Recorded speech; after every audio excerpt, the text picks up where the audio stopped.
Whoa, okay. Sorry, I almost dropped my mic. That's so unprofessional. But welcome to Smite Super Builds. Today we have Sobek, another uncommon god.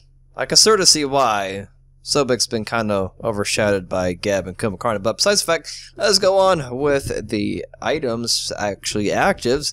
Actives always depend on what you get. My personal favorite on Guardians of Bruisers is the Creeping Curse. Scaling up to Feeling Curse or Weakening Curse. Keep in mind these are two separately different things. They both reduce the enemy's movement speed, of course. But one is attack speed, which is a Feeling Curse, and one reduces the healing and yeah. So besides that, another one is Hand of Gods. I only picked this up in Conquest if you're in a support.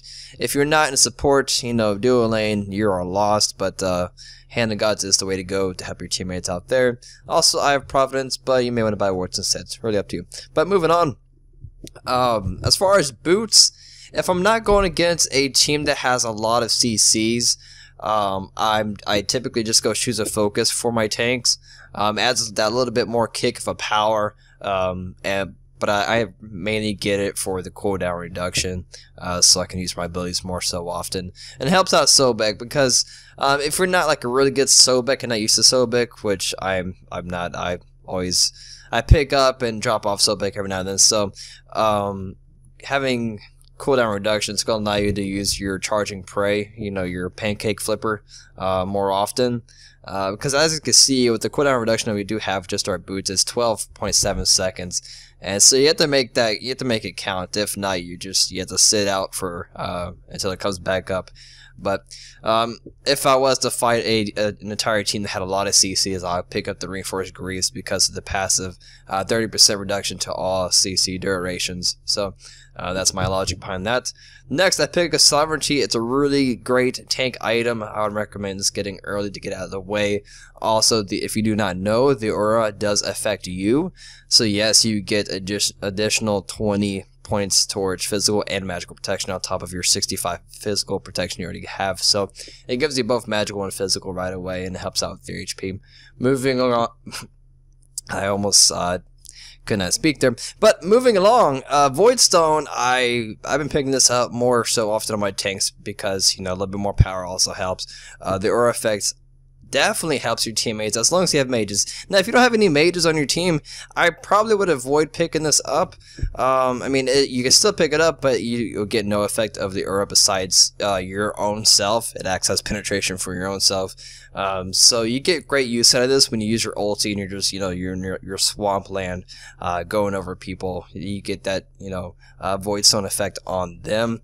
So that's how that comes into effect. If you don't want that, I probably recommend picking up Stone of Gaia or Pestilence, probably Stone of Gaia. Now, moving along, Bulwark of Hope. This is definitely a must-have item. A lot of HP and magic protection.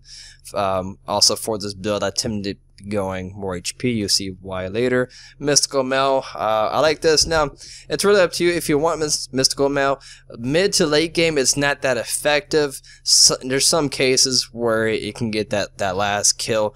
They're not in your basic attack range, but they're just in range of the damage per second effect of the aura of Mystical Mail. So that can get some clutch kills there, but if you don't really mind losing a little bit of HP, I'll probably just pick up Height of the Dominion Lion. I mean, that's 80 physical protection and 20% on the passive there. That's worth more mid to late game, 20% more rather than early game. So it's really up to you which item you want. That's just another alternative option to have if you don't want Mystical Mail.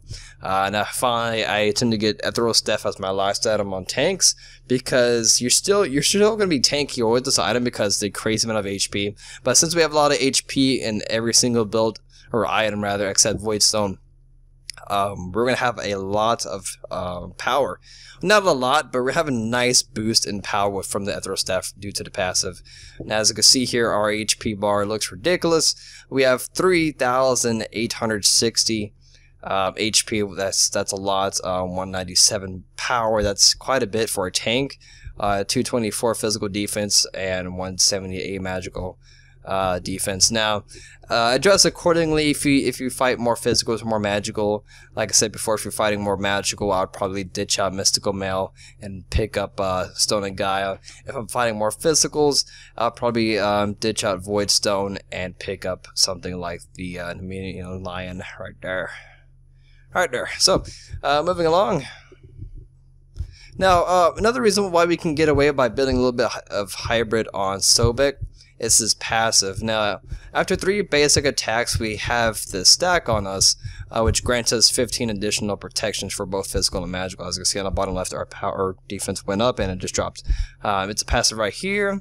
So we're getting 5 protections per basic attack on the enemy, and it lasts for 4 seconds, max is 3 stacks. So you do 3 basic attacks, you're going to be increased by another 15 protection. That's going to last for 4 seconds. It will keep it refreshing as long as you keep using your basic attacks.